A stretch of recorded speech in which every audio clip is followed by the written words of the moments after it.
1974년도에 전 세계가 주목하는 복싱 경기가 하나 열렸습니다. 어떤 경기였는지 혹시 기억을 하세요? 1974년도, 이게 좀 어려운데, 아프리카의 자이르라는 나라의 수도 킨샤사에서 전 세계 챔피언이었던 무하마드 알리와 현 WBA 챔피언이었던 조지 포먼이 권투 경기를 했습니다. 여자분들은 별로 관심이 없으신데, 이 당시에 무하마드 알리라는 사람은 원래 세계 챔피언이었는데 조 프레이저라는 사람하고 경기를 해서 KO 패를 당했어요. 그래서 벨트를 잊어버렸어요. 그리고 당시에 조지 포먼이라는 이 선수는 승승장구하는 권투 선수였고, 그 별명이 핵주먹이었어요. 그 한 방 맞으면 다 나가 떨어지는 그런 엄청난 파괴력을 가지고 있는 사람이었어요. 이런 경기가 열리면 도박사들이 누가 이기는지 도박을 합니다. 누가 이기는지 그 경기를 걸어요. 근데 당시에 10대 1로 조지 포먼이 이길 것이다 라고 했어요. 그런데 경기의 뚜껑을 딱 열었는데 조지 포먼이 지고 무하마드 알리가 이기는 이변이 일어났어요. 어떻게 이겼느냐? 그 무하마드 알리라는 사람이 원래는 이 올림픽 권투 선수 출신이에요. 그래서 잘 뛰어다니면서 이 조지 포먼이 휘두르는 주먹을 잘 피했어요. 근데 피할 수 없는 그 펀치가 오면 그걸 몸으로 잘 막아냈어요. 때리면 이 팔꿈치와 이 팔꿈치로 탁 막아서 자기 몸에 그 충격이 최소화되도록 맞은 거죠. 물론 그 맞는다는 게 너무너무 아팠대요. 이 무하마드 알리가 나중에 그 자기가 자서전을 쓸 때 이렇게 말했어요. 조지 포먼의 펀치가 내 몸에 닿을 때마다 내 몸에서 폭탄이 하나 터지는 것 같았다. 그럼에도 불구하고 이 무하마드 알리가 아주 지혜롭고 얕게 펀치를 맞아 준 거예요. 잘 맞은 거죠. 잘 맞아서 5회까지 견디다 보니까 때리던 사람이 지친 거예요. 그 다음에 이 사람이 전세를 역전해서 8회에 상대를 KO로 이기게 됩니다. 그런데 제가 왜 이 긴 이야기를 하는가? 우리 신앙생활에서도 신앙생활을 잘 하려면 잘 맞는 게 중요해요. 잘 맞는 거. 왜냐하면 우리가 신앙생활을 하다 보면 때때로 하나님 앞에 맞는 일이 있기 때문에 그래요. 하나님이 징계하시는 일이 있기 때문에 그래요. 이런 설교는 설교자들이 정말 설교하고 싶어 하지 않고 듣는 분들도 인정하고 싶지 않아요. 그러나 분명한 것은 하나님은 징계하시는 하나님이세요. 여러분 믿으십니까? 하나님은 징계하시는 하나님이세요. 우리의 신앙이 성숙해지고 하나님께 은혜를 받고 복을 받는 신앙생활을 하려면 어떻게 되느냐? 필연적으로 하나님께 맞는 일을 잘 거쳐야만 해요. 징계를 잘 받아야만 한다는 거예요. 그러면 징계를 잘 받는 것, 소위 말하면 하나님이 때리실 때 잘 맞는 것은 어떻게 하면 되는가? 오늘 본문이 바로 그런 얘기를 우리에게 해줘요. 그래서 오늘 본문을 어떻게 하면 징계를 잘 받고 그것을 통해서 신앙의 성숙으로 갈 수 있는가? 오늘 그 주제를 가지고 하나님 말씀을 나누려고 합니다. 첫째, 저를 따라 하시죠. 징계가 있다는 것을 인정해야 합니다. 여러분, 하나님은요 징계하세요. 오늘 성경 본문을 보면요, 오늘 본문이 하나님이 징계하시는 분이라는 것을 잘 드러내요. 오늘 본문의 이야기는 뭐냐? 야곱이 결혼을 하는 장면이에요. 그런데 야곱이 결혼하는데 이렇게 이야기가 시작돼요. 야곱이 라반의 집에 와서 열심히 일을 해요. 한 달을 무보수로 일을 해요. 그러니까 그 라반이 이렇게 말해요. 내가 어떻게 널 무보수로 일시키겠느냐? 그 삭슬 내가 주겠다. 그랬더니 야곱이 나는 삭시 필요 없고 라헬을 좋아하니까 라헬을 주십시오. 그를 위해서 내가 7년 동안 일하겠습니다. 이렇게 얘기를 했어요. 그래서 7년을 수일같이 열심히 자기 사랑하는 사람을 아내로 삼기 위해서 일해요. 그런데 그 결혼하는 날 첫날 밤을 지내는데 야곱이 자고 깨보니까 자기 옆에 누워 있었던 색시가 누구예요? 레아라. 라헬이 아니라 레아라. 레아는 예쁜 사람이 아니었어요. 그런데 이게 완전히 라반이 계획적인 일이에요. 야곱이 완전히 사기를 당한 거예요. 여러분, 이 장면을 보면서 여러분들은 안타까운 마음이 드세요? 아니면 알 수 없는 미소가 드세요? 성경을 좀 읽어본 분들은 이게 딱히 안타깝지만은 않는 일이라는 느낌이 탁 온다고요. 왜 그러냐? 이게 어디서 뭔가 하고 연관되는 듯한 느낌이 들어요. 실제로 그것은 사실이에요. 오늘 성경을 보면 여기 화가 난 야곱이 라반에게 달려갑니다. 그리고 이렇게 말해요. 25절에 외삼촌 나를 속이심이 어찌미니까 이렇게 말해요. 그런데 여기 속인다는 그 말이 창세기 27장 35절에 에서가 자기 대신 야곱이 축복을 받고 도망갔는데 그걸 보고 속였다, 그가 나를 속였다는 말하고 똑같은 말이에요. 똑같은 말을 써요. 또 26절에 보면 라반이 이렇게 말해요. 우리 마을에서는 형보다 아우를 먼저 주는 일이 없다. 그러면 형이라는 말을 어떻게 써야 돼요? 너의 언니라고 말해야 되잖아요. 그런데 히브리어에 보면 여기 언니라고 말하지 않고 뭐라고 말하냐면은 우리 마을에서는 첫째를 그 다음 째보다 먼저 주지 않는다. 첫째라는 말을 써요. 여러분, 이 첫째라는 말은 야곱이 그렇게 얻기를 바랐던 거예요. 첫째. 근데 지금 자기가 첫째를 얻은 거예요, 그냥. 또 30절에 보면 라반이 7년을 다시 섬기라고 말할 때 이 섬긴다는 단어가 이삭이 야곱을 축복할 때 너의 형제들이 너를 섬길 것이다 하는 말하고 똑같아요. 그러니까 축복은 뭐예요? 너는 너의 형제가 너를 섬길 것이라는 축복을 받았는데 지금 야곱은 어때요?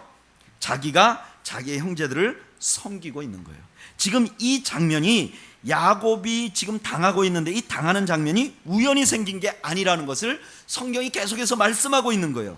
지금 이 장면을 가만히 보면 야곱은 자기 행한 대로 뭘 받고 있는 거예요? 대가를 받고 있는 거예요.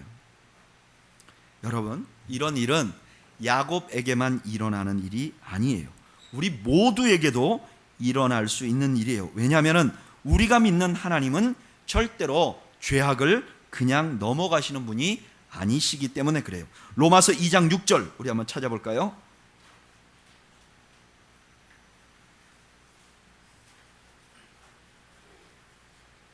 로마서 2장 6절.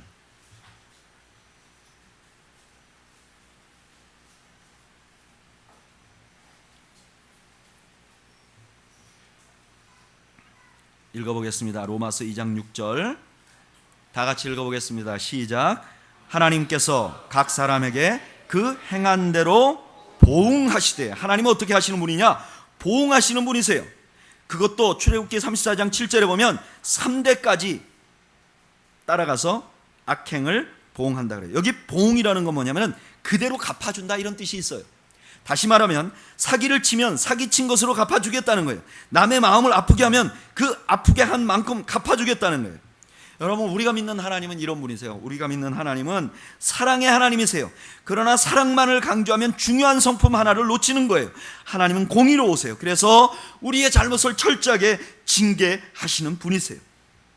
우리가 신앙이 성숙한 대로 가려면 어떻게 해야 되느냐? 하나님이 징계하시는 하나님이시라는 사실을 알아야 해요. 저를 따라 하시죠. 하나님은 징계하신다. 징계를 받을 때 이상한 것으로 여기지 마세요.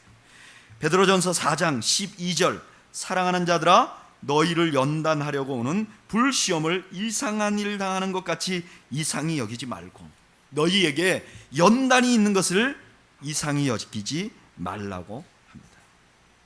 뿐만 아니라 하나님은 징계하시는 하나님이기 때문에 우리가 하나님을 어떻게 해야 되느냐? 두려워할 줄 알아야 돼요.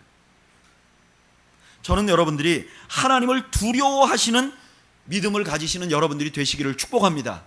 하나님은 사랑의 하나님이세요. 하나님은 우리의 죄를 다 감싸주시고 안아주세요. 그러나 하나님은 또한 공의로우세요. 그래서 하나님의 공의가 너무 두렵기 때문에 구약의 모든 성도들은 하나님에 대한 마음을 이렇게 표현했어요. 경외한다. 하나님을 두려워한다. 우리 옛말에 이런 말이 있어요. 하룻강아지 범 무서운 줄 모른다. 하룻강아지는 왜 범 무서운 줄 모를까요? 하룻강아지이기 때문에 그래요. 미숙하기 때문에 그래요. 이 강아지가 커서 개가 되면 어떻게 되죠? 저는 잘 모르는데 호랑이 앞에만 서도 개들이 오줌을 싼답니다. 왜? 호랑이가 뭔지를 아니까. 성숙한 신앙인은 하나님의 사랑을 암과 동시에 하나님의 두려운 하나님을 경외할 수 있는 그런 믿음을 가져야 해요. 저는 우리는 교회 성도들이 하나님 두려운 줄 아는 축복을 누리시기를 주님의 이름으로 축복합니다. 두 번째로, 하나님은 징계하시는 하나님인데, 하나님의 징계는요 저를 따라하죠. 항상 교육적인 목적을 가지고 있다. 잘 보세요. 만약에 하나님이 야곱이 자기 아버지를 사기친 거 이거에 대해서 징계만 하고 싶다면 그냥 괴로움만 주면 돼요. 그런데 이 하나님께서 의도적으로 야곱이 조금만 생각하면 어때요? 내가 그때 아버지 속인 것 때문에 내가 이런 일을 당하는구나 하는 것을 알도록 하나님이 만들어주고 계신다는 거예요. 왜 이러는가? 왜 이런가의 대답을 우리는 요한복음 21장에서 찾을 수 있어요. 여러분, 요한복음 21장에 보면 예수님 부활하신 것을 알고도 고기 잡으러 갔던 베드로가 있어요. 그 베드로에게 예수님이 나타나셨죠. 나타나셔서 뭇에 서서 베드로를 부르셨어요. 베드로가 옷을 걸치고 막 달려내려가서 예수님 앞에 왔어요. 딱 오니까 어떤 장면이 있었죠? 예수님이 뭘 피워놓으셨죠? 숯불을 피워놓으셨어요. 그런데 그 숯불은 베드로로 하여금 뭘 연상하게 만들었죠? 예수님을 3번이나 부인할 때 그 장소에 있던 숯불이 생각이 난 거죠. 그리고 예수님이 베드로에게 3번 물어봐요. 네가 나를 사랑하느냐? 왜 3번 물으셨을까? 베드로가 다 굴기 전에 뭐예요? 예수님을 부인했기 때문에 그렇죠. 예수님이 왜 그렇게 하셨는가? 그를 징계하기 위해서 그런 것이 아니라 3번 나를 사랑하느냐, 나를 사랑하느냐, 나를 사랑하느냐 함으로 그를 회복시키기 위해서죠. 하나님이 우리를 징계하시는데 하나님의 징계는 벌 주시는 게 목적이 아니에요. 하나님의 징계의 목적은 무엇인가? 히브리서 12장 10절 찾아보죠.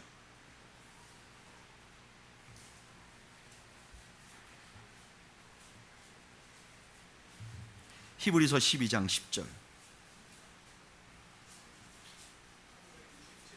367페이지 히브리서 12장 10절.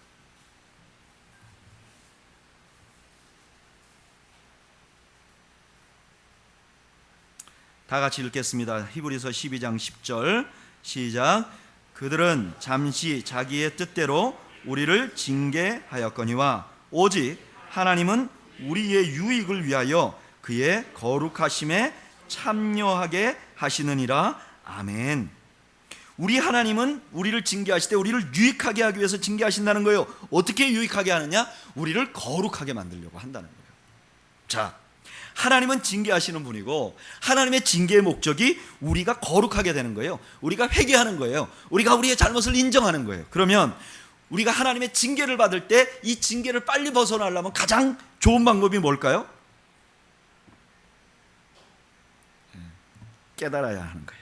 저를 따라 하시죠. 깨달아야 한다.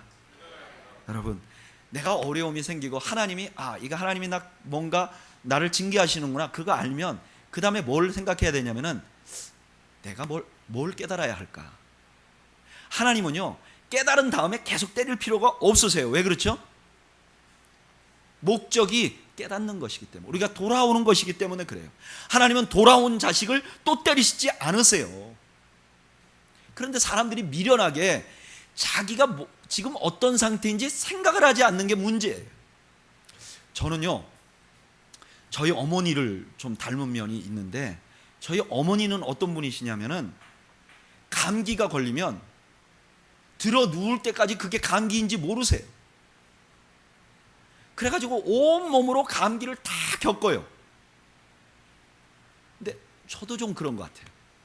약간 고리띵하면 이 감기 아니야? 그리고 약을 드시는 분들이 있어요. 저는 그런 분들 너무 부러워요. 기침을 한번 콜록하면 이거 감기 아니야? 그리고 병원에 가시는 분들을 저는 너무 부러워요. 저는요 기침을 하면서도 이거 감기 아니겠지, 약국에서 약 하나 먹으면 금방 낫겠지, 진통제 먹으면 일어나겠지. 그리고 온몸으로 일주일을 끙끙 앓다가 결국은 병원에 가서 주사를 맞는 미련 곰퉁이에요. 여러분, 하나님이 징계하실 땐 이렇게 하면 안 돼. 감기는 그럴 수 있지만 하나님이 나에게 징계를 하신다 그러면 빨리 깨달아야 해요. 빨리 깨달으면 그 징계도 빨리 벗어날 수 있고 그를 통해서 내가 거룩해질 수 있는 거예요. 그 대표적인 사람이 누구냐? 다윗이에요. 여러분, 다윗과 사울, 저는 이 두 사람이 늘 미스테리였어요. 여러분, 인간적으로 볼 때 다윗이 더 정결해요? 사울이 더 정결해요? 저는요, 성경에 기록되지 않는 일이 있을 수 있겠지만 그냥 기록된 것으로만 놓고 보면 사울은 상당히 긍휼히 여김을 받을 수 있어요. 왜냐하면 사울이 다윗을 죽이려고 창도 던지고 그랬지만 그건 정신병에 의해서 그래요. 만약에 이런 정신병이 있는 사람이 요즘도 무슨 일을 하면 법정에서도 감형을 받아요. 정신병, 용서받을 수 있는 죄예요. 그러나 다윗의 경우를 보세요. 너무너무 교활하고 너무너무 이기적이에요. 그런데 하나님이 다윗은 사랑하고 끝까지, 사울은 그렇지 않아요. 두 사람이 뭐가 다를까? 왜 이런 일이 있을까? 물론 전적으로 하나님의 주권에 달려 있어요. 그러나 인간적으로 생각해 보면, 혹은 이 징계라는 입장에서 생각해 보면 다윗은 어떤 사람이냐? 다윗은 빨리 회개해요. 나단이 와서 책망을 해요. 그러니까 어떻게 하죠? 그 자리에서 자기가 인정해요. 그리고 하나님 앞에 회개해요. 죄를 뒤집었어요. 금식해요. 시편 말씀에 보면 다윗이 얼마나 고통스럽게 회개했는가가 그대로 드러나죠.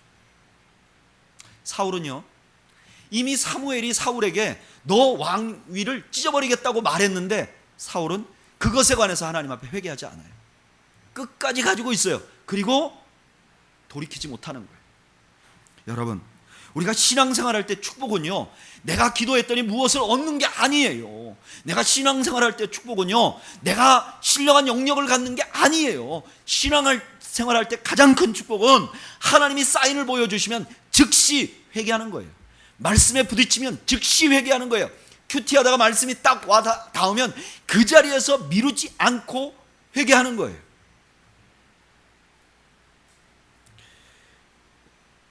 그날 씻어야 돼요. 그날 제거해야 돼요. 제가 이제 아침에 이렇게 출근하기 전에 아침을 밥을 먹는 게 너무 힘들어서 이렇게 밥이 잘 안 넘어가요. 여러분들도 그런 분들이 계시겠지만 잘 안 넘어가요. 그래서 이렇게 생식 같은 거를 우리 장모님이 우리 집사람 편으로 보내주셨어요. 이게 한국 사람이 만든 건데 미국에 갔던 걸 다 대부 갖고 왔어요. 그래서 그걸 타서 먹는 거예요. 이렇게 우유 타가지고 이렇게 흔들어가지고 마시는 거예요. 근데 여러분 그거 아세요? 제가 다른 건 잘 안 해요. 그런데 그걸 마시면 반드시 바로 들고 나가서 물에 씻어요. 그러면요, 물에 그냥 한 번만 물에 헹구면 깨끗해져요. 근데 제가 그걸 만약에 마시고 그냥 놔두면요, 이건 아주 낭패가 돼요. 이게 마르면요 절대 제대로 안 씻겨요. 아무리 물에 불려도 이게 닦는 게 너무 힘들어요. 그래서 제가 우리 큰아이하고 계속 같이 있잖아요. 제가 그 아이에게 가르쳐줬어요. 산이야, 죄하고 설거지는 바로 해야 되는 거야. 놔두면 이거 힘들어지는 거야. 여러분, 축복이란 무엇이냐? 죄를 깨닫는 게 축복이에요. 축복이란 무엇이냐? 죄를 회개하는 게 축복이에요. 저는 여러분들이 하나님의 징계를 안 받을 수 없으나 받으면 즉시 회개하는 여러분들이 되시기를 주님의 이름으로 축복합니다. 세 번째는, 징계를 잘 받으려면 징계 안에는, 하나님의 징계 안에는 축복의 보석이 담겨 있어요. 저를 따라 하시죠. 축복의 보석이 담겨 있다. 여러분 보세요. 야곱이 지금 어처구니 없는 일을 당해요. 원래 사랑하던 사람은 누구예요? 라헬이에요. 근데 좀 얼굴이 예쁘지 않은 레아까지 아내로 얻게 됐어요. 게다가 종들까지 주게 됐어요. 어떤 분들은 야, 야곱은 정말 어떤 복을 받아갖고 아내를 넷이나 얻었나 그렇게 생각하는데, 저는 반대로 생각해요. 야곱은 참 한 명하고 살기도 힘든데 4명이나 데리고 살았으니 얼마나, 실제로 그랬잖아요. 막 찢고 먹고 그들이 싸우는 가운데서 야곱은 노년에 너무 힘들었어요. 이게 완전히 저주를 받은 것 같은 거예요. 그런데 아세요? 이 4명의 아내가 아이를 12를 낳았어요. 그리고 그 12이 이스라엘의 지파가 되었어요. 야곱에게는 고통이었는데 하나님은 그 고통 속에 보석을 담아 놓은 거예요. 그래서 야곱 후대의 사람들은 이걸 어떻게 평가했는가? 룻기 4장 11절 한번 찾아보죠. 구약 룻기 4장 11절.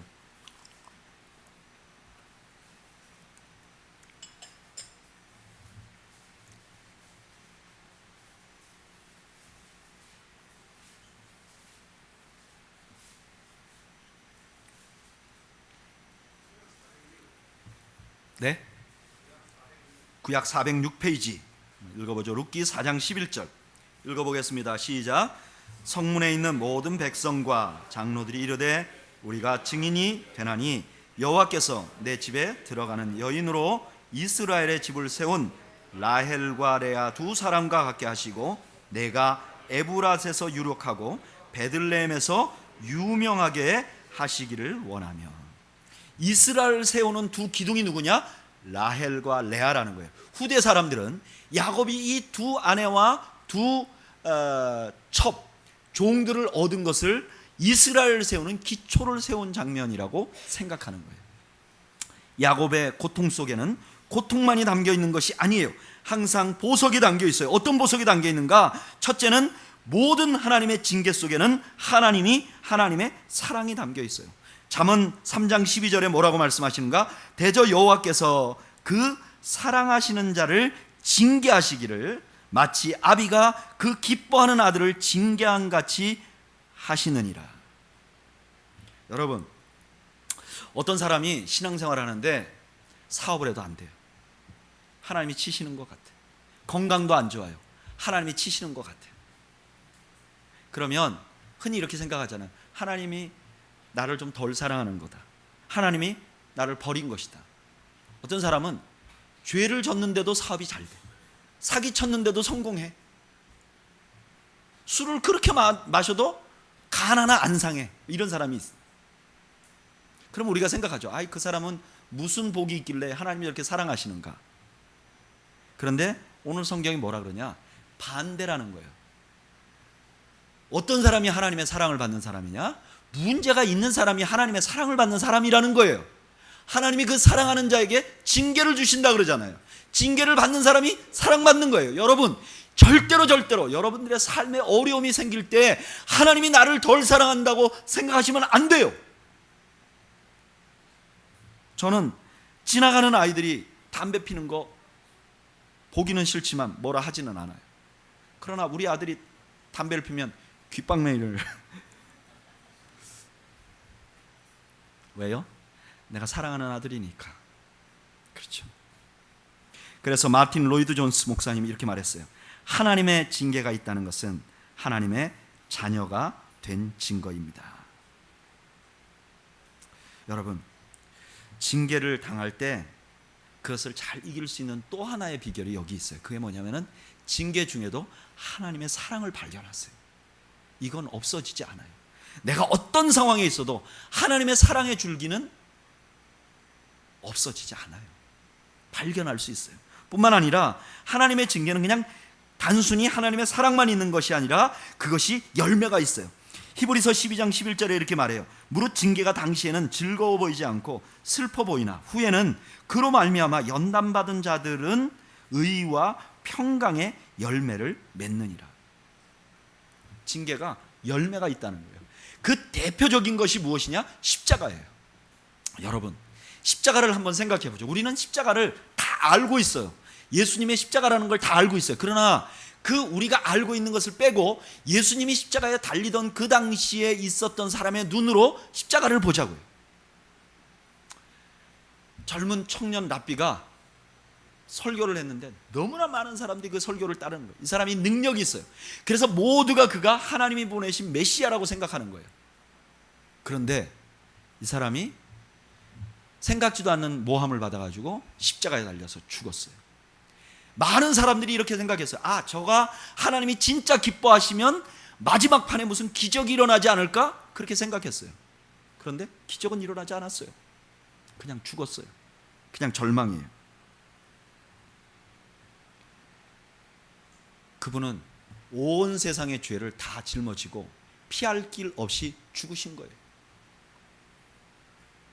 그런데 여러분 어떻습니까? 그 절망 안에 하나님이 보석을 심겨 두셨어요. 그 보석이 무엇이냐? 온 세상을 구원하시게 되는 보석이에요. 우리가 바로 그런 보석의 큰 수혜자예요. 십자가를 생각해 보면 절망인데 그 안에도 보석이 있었어요. 그렇다면 내가 겪는 고난과 어려움, 징계라는 것이 이게 그냥 지나갈 리가 없어요. 이 안에 반드시 보석이 있어요. 여러분, 이 징계를 통해서 내가 성숙하게 되는 것, 혹은 내가 그냥 단순하게 좀 더 원숙해지는 것이 아니라 이 보석이 결국은 나를 빛나게 하는 거예요. 나를 놀랍게 하는 거예요. 여러분, 여러분들의 삶에 상처가 있다면 그 상처는 영원한 상처가 되지 않아요. 그리고 여러분들이 당한 고통 속에서 하나님은 그 고통으로 끝나는 게 아니라 그 고통을 아름답게 해서 무언가 또 새로운 사람들을 살려내는 하나님의 역사를 이루세요. 그 내 고통이 나의 인생에 도움이 되도록 만들어 줘요.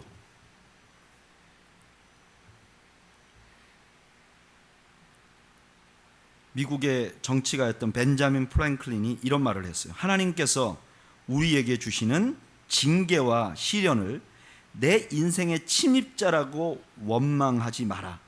오히려 친구로 삼아라. 그러면 인생의 훌륭한 스승이 되어 우리에게 유익을 줄 것이다. 여러분, 내가 하나님께 맞고 내가 하나님께 징계를 받고 그럴 때요, 아, 하나님 나를 사랑하지 않아서 나를 징계하는구나, 이렇게 생각하지 말고 그 안에서 유익을 발견하고 그걸 통해서 얻은 것으로 새로운 힘을 얻는 여러분들이 되시기를 바라요. 제가 보니까요, 아이를 키울 때 아이들이 언제 자라죠? 잘 때. 아이들이 잘 때 키가 크죠. 근데 저는 아이를 키우다 보니까 아이가 아플 때마다 크는 것 같아요. 한 번 아프고 나면 조금 더 똘똘해지고 한 번 아프고 나면 조금 더 똘똘해지고 그러는 것 같아요. 그 아이에게 아픔은 고통이지만 그러나 그 아이는, 그 고통은 그 아이를 성숙하게 만드는 거죠. 마찬가지로 우리 신앙에서도 우리에게 오는 고통과 절망과 아픔이라는 것이 우리를 하나님 보시기에 조금씩 똘똘하게 만들어가는 거예요. 그를 통해서 하나님을 더 알아가고 하나님께 더 가까이 가고.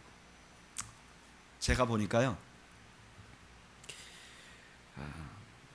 저는 하나님께 굉장히 많은 은혜와 축복을 받고 살아왔어요. 그런데 제가 하나님께서 저의 앞길을 열어주시고 좋은 사람들을 만나게 하시고 또 내가 하는 설교에 은혜를 받게 하시고 영향력이 있는 사람들이 되게 하시고 그런 상황으로부터 배운 하나님보다 고통 속에서 배운 하나님이 훨씬 더 크고 훨씬 더 분명하고 그 고통이 훨씬 더 나를 하나님과 가까이 가게 만들어요. 그리고 훨씬 더 하나님의 말씀을 깊이 볼 수 있게 만들고 훨씬 더 아픈 사람들을 더 이해할 수 있는 사람으로 만들어줘요. 저의 삶에 어느 게 축복일까요? 내가 잘 되는 것이 축복이었을까요? 아니면 고통과 절망을 겪는 것이 축복이었을까요? 저는 후자가 저에게 축복이었다고 생각합니다. 고난과 어려움을 당하면 성도들이 세 가지 반응을 보인다고 해요. 첫째는 독수리형, 둘째는 황소형, 세 번째는 풍선형이 있다고 그래요. 풍선형은 어떤 것이냐? 고난이 딱 오면 여러분 풍선 훅 불었다가 탁 놓으면 어떻게 되죠? 휘 이렇게 다니잖아요. 고난이 딱 오면 그 풍선처럼 휘 막 사방으로 돌아다니는 그런 고통이 오면 그런 분이 있다는 거예요. 또 하나는 황소형이 있대요. 황소형은 어떤 사람이냐? 황소는 어떻죠? 확 찔르면 아무거나 막 들이받는 거예요. 그러니까 고난이 오면 막 이 사람 저 사람 원망하고 막 다른 사람들 못 살게 굴고 막 힘들게 하는 거예요. 그러니까 독수리형이 있다는 거예요. 독수리는 어떠냐? 자기가 그냥 쫙 날 때는 자기 힘으로 나는데 바람이 확 세차게 불으면 그 바람 위에 몸을 얹는다는 거죠. 그래서 자기가 날개를 치면서 나를 때보다 훨씬 더 빠른 속도로 상승하고 하강하고 멀리 나른다는 거예요. 여러분,